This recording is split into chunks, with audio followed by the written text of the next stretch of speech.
Realme has a great push of its sales with Narzo series. But recently Realme has announced its Narzo 20, Narzo 20A and the Narzo 20 Pro. Well, in today's video we are having with us the Narzo 20. And let's find out whether it could stand up in the real market and be a deal breaker. Hey, what's up guys, this is Raj here, and if you end up liking this video, drop a like and subscribe to the channel, and let's get into it.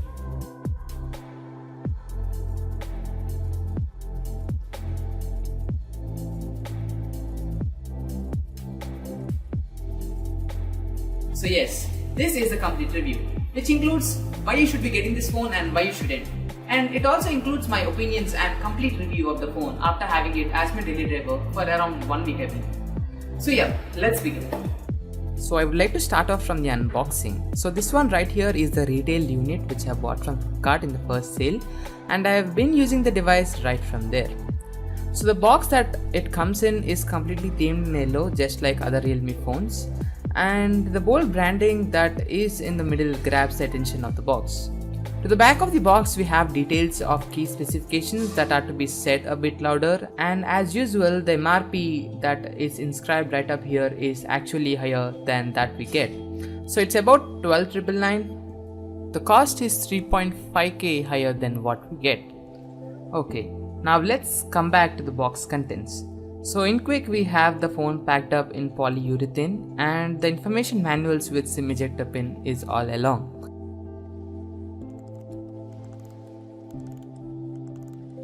We also have this 18-watt charger which has an output voltage of around 5 volts 2 amperes or 9 volts 2 amperes. We have these yellow accents right everywhere in the box, and it's kind of obvious because it's Realme. But yes, we do miss that in the cable, however I don't know why it's missing right up here.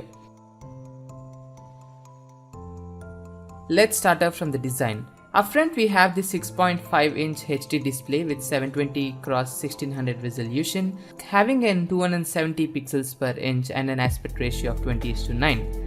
Accompanied with this is a water drop notch that houses up camera, which we shall be discussing shortly. The smartphone is a bit on heavier side with about 208 grams. Yes, you can literally feel it on the hand.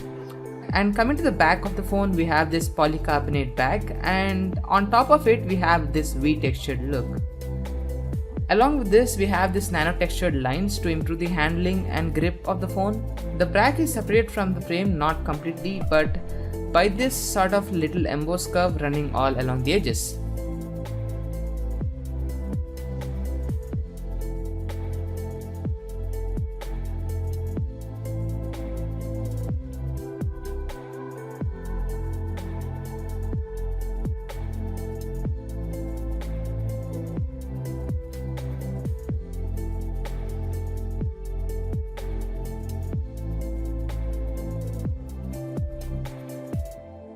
The display was not personally my liking because it's only a HD display and you can only play video resolutions up to 720.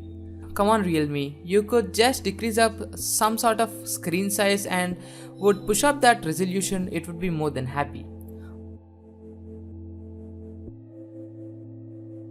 Okay, now let's come back to the optics.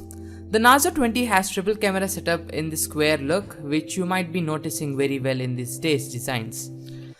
There is 48 megapixel camera with f1.8 aperture. This is not a physical aperture by any means, but it's just a size of camera opening and is fixed. And you also have this 8 megapixel ultra wide camera with f2.3 aperture and 2 megapixel of depth sensor with f2.4 aperture. The front houses a 8 megapixel primary camera that deals good with some good selfies. The camera interface is simple and easy. You can simply toggle between these zoom options to go from wide angle to all the way up to 5x of the normal photo. You also have some other features like time lapse, ultra micro and pro versions. Ultra micro feature is not one of those that will make you really stun. So you also have panorama slow motion video captures, which could be handy indeed. Well, being a Realme device, you have this chroma boost, which you should thank if you like a bit saturated images. Well, personally I'm a bit fan of it because I like a bit of saturated images than the natural ones. So before we get further, here are some quick samples that are shot on the phone.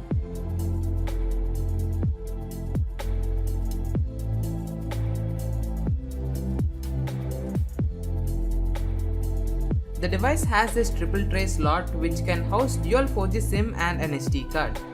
The head SAR value is 1.03 W per kg and for body is 0.73 W per kg. There is no support for NFC and it has Wi-Fi with 5 GHz range and Bluetooth 5.0 comes in packed along.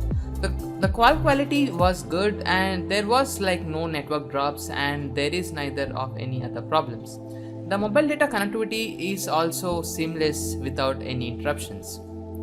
There is no official IP rating or any sort of splash resistance that is officially informed by the company. Well, we have to look further for any sort of accidents to prove that on.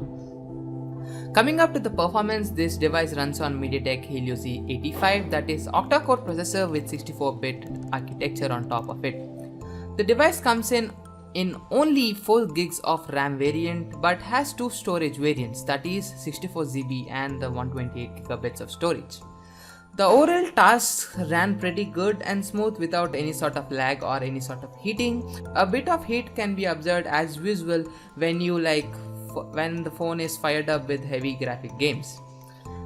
The device handled up games pretty good, not the best but it's decent enough for what you pay.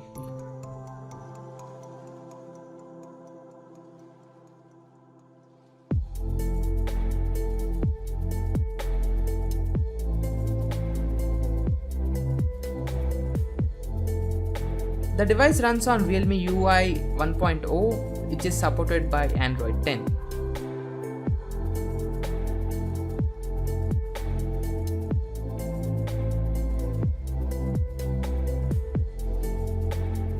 I personally like the UI. There is some good amount of tweaks and customizations that you can do all along with some great features. So some of them being this slide bar focus lets you easily switch between apps and the focus mode that lets you study and make your meditations easier.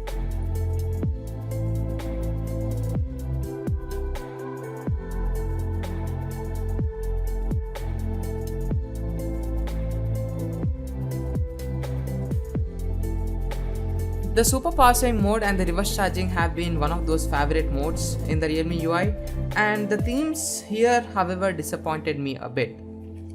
The themes can be downloaded from the Realme theme store, but yes, it could be far more better for the pricing on each theme.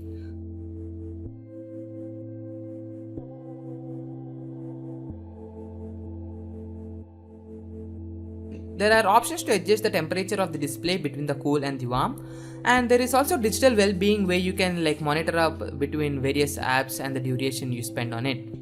The bloatware, yes, we get some of the Realme apps pre-installed that can be uninstalled. However,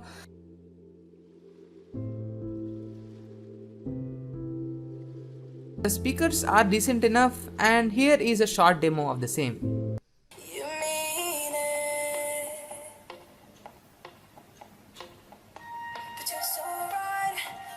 Track of time, buying things online and it's not like we need them. We don't need them.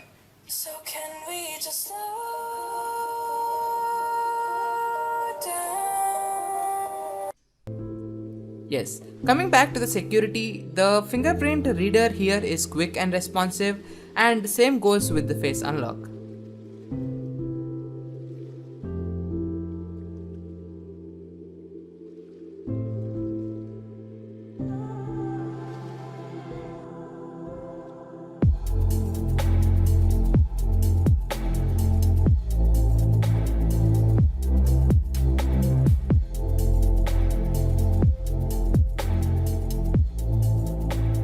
The battery backup is one of those very good things for which I have become a fanboy of the phone.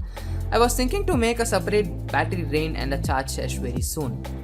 To let you know the actual results of my usage, please make sure you subscribe to the channel and stay tuned. Here there are no software updates till the date, but it shall be getting the Realme 2.0 very soon as claimed by the company.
Okay, coming to the final verdict, whether you should be getting this phone or not. Well, coming to the first and foremost, that is the reasons why you should get this phone. The first thing being its battery. It is used and it is having a great standby to it, which should be like a decent one in the phone segment. The second thing is its design. I personally like the design. It's completely your choice if it is your liking or not. And the third one is the price. 10.5k is reasonably a great price for this smartphone.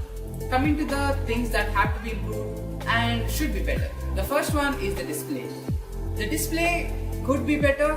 So the HD resolution is not up to the mark for the 6.5-inch display that is being provided. If the size of the display is a bit reduced and the resolution is increased, it would be a great choice. And next thing is that this smartphone don't have the wide element support as well. And the third one being this smartphone don't even have a notification light, neither the IR blaster which the competitors have. Well, finally, this smartphone is giving up an edge-to-edge competition with all the smartphones in this price segment. If you consider the specifications and the price, this smartphone is really worth to buy.